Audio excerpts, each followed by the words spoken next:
নমস্কার বন্ধুরা, চলে এসেছি তেঁতুল পাতার নতুন একটি আপডেট নিয়ে।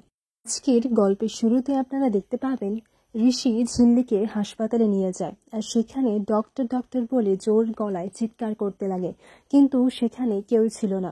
এরপর একজন নার্স এসে যখন ঝিল্লিকে দেখে তখন ঋষিকে জিজ্ঞাসা করেছে কি হয়েছে আর আপনারা এইভাবে চিৎকার চেঁচামেচি করছেন কেন। তখন ঋষি বলে যে ওনার গুলি লেগেছে আর ওনার কিন্তু খুব ব্লাড লস হয়ে গেছে, তাড়াতাড়ি ইমিডিয়েটলি আপনারা কিছু একটা করুন। এরপর নার্স বলে যে এটা তো পুলিশ কেস, আমরা তো পুলিশ ছাড়া কিছু করতে পারবো না। এরপর ঋষি তার বাবার কথাও মনে পড়ে যায়। তখন ঋষি সেই নার্সকে বকাঝকা করতে লাগে, বলে যে একজন পেশেন্ট মারা যাবে আর আপনারা এই সব ফর্মালিটিসের কথা বলছেন। ঋষি পাগলের মতো ব্যবহার করতে লাগে। এরপর তখনই অমিত স্যার সেখানে চলে আসে। এরপর বলে যে এবার তো ট্রিটমেন্ট শুরু করবেন। তখন নার্স বলেন যে সরি স্যার, আমরা এক্ষুনি ট্রিটমেন্ট শুরু করছি।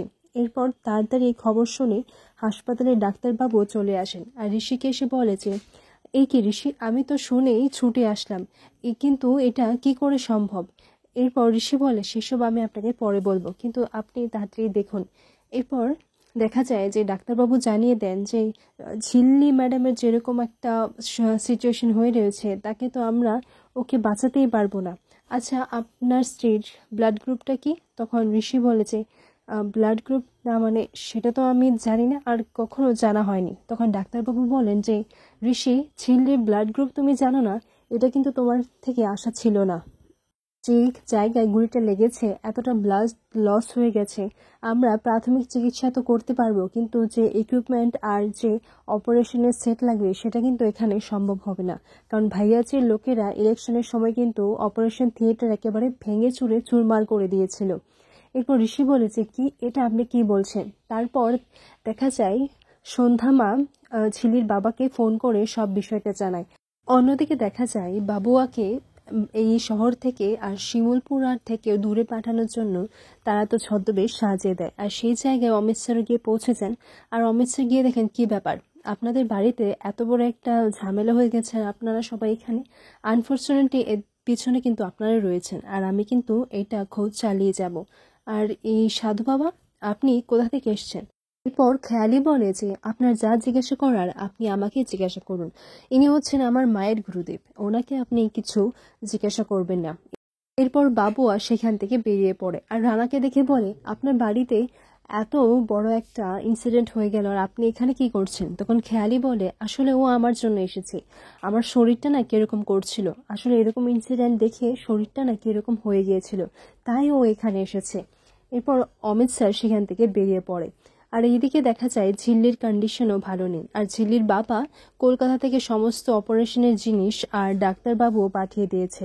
আর এদিকে ঝিল্লিরও অপারেশন শুরু হয়ে যায়। অন্যদিকে রানা এটাই ভাবছে যে যে করে হোক ঋষিকে সব সত্যিটা আমাকে জানাতেই হবে।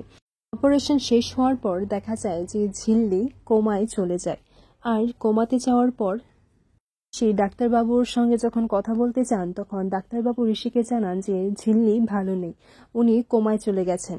এরপর ঋষি বলে যে না না, ও নিশ্চয়ই মিথ্যে কথা বলছে, ও মজা করছে তাই না, নিশ্চয়ই ও শিখিয়ে পড়িয়ে দিয়েছে। তখন ডাক্তারবাবু বলেন যে না ঋষি, সত্যিই ঝিল্লি ভালো নেই, আর বাকিটা পরে আমরা কি হবে কিছু বলতে পারছি না।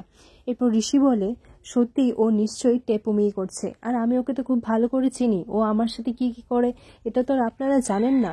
এরপর ঝিল্লিকে যখন নিয়ে যাওয়া হচ্ছিল তখন ঋষি ঝিল্লির হাত ধরে বলে যে তুমি চুপ করে আছো কেন, তুমি কথা বলো, আমি জানি তুমি আমার সাথে মজা করছো আর সবার সাথে মজা করছো তাই না, যেন আমরা এই খবরটা পেয়ে অবাক হয়ে যাই তাই তো।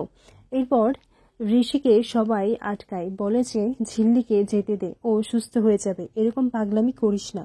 অন্যদিকে সিরিয়াল পিসিও ভুলভাল কথা বলতেই লাগে, বলে যে ঝিল্লিটা মরে গেলে তো ভালোই হয়, একেবারে আপদ বিদায় হয়েছে, আর ঋষির জন্য কেন চিন্তা হবে বলো তো, ঋষির জন্য ভালো একটা মেয়ে দেখে আমরা বিয়ে দিয়ে দেব।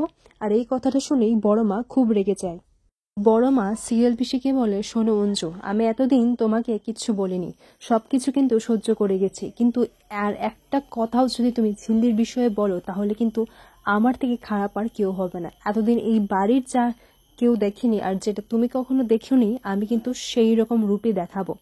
আর শোনো, তোমার মুখে না ঝিল্লির কিচ্ছু হবে না, আমি জানি আমার ঝিল্লি মায়ের কোনো ক্ষতি হবে না।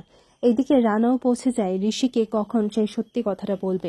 রানা এইদিকে নিজের ভুলটা বুঝতে পেরেছে। এতদিন যা হয়েছে সব ছেলেখেলা আর ছেলে মানুষই ছিল, কিন্তু এটা অনেকটা জল দূরে গড়িয়ে গেছে। আর যখন রানাকে সবাই হসপিটালে দেখতে পায় তখন তাদের সবার মন মেজাজি আরও বিগড়ে যায়। এরপর ছোটকাও বলে যে, শোন রানা, তুই আমার বড় ভাইয়ের ছেলে বলে তার জন্য বলছি এখান থেকে চলে যা। আর ঋষি যদি তোকে দেখতে পায় তাহলে কিন্তু ওর মাথা আরও ঠিক থাকবে না। মনে মনে বলতে লাগে, যে করেই হোক ঋষির সঙ্গে আমার কথা বলতেই হবে। আর এইসব তো আমার পাপেরই শাস্তি, এরকমই তো পাওয়া উচিত আমার। কিন্তু আরও দেরি হওয়ার আগেই আমাকে আমার ভুলের প্রায়শ্চিত্তটা করতেই হবে, নইলে যে অনেকটা দেরি হয়ে যাবে।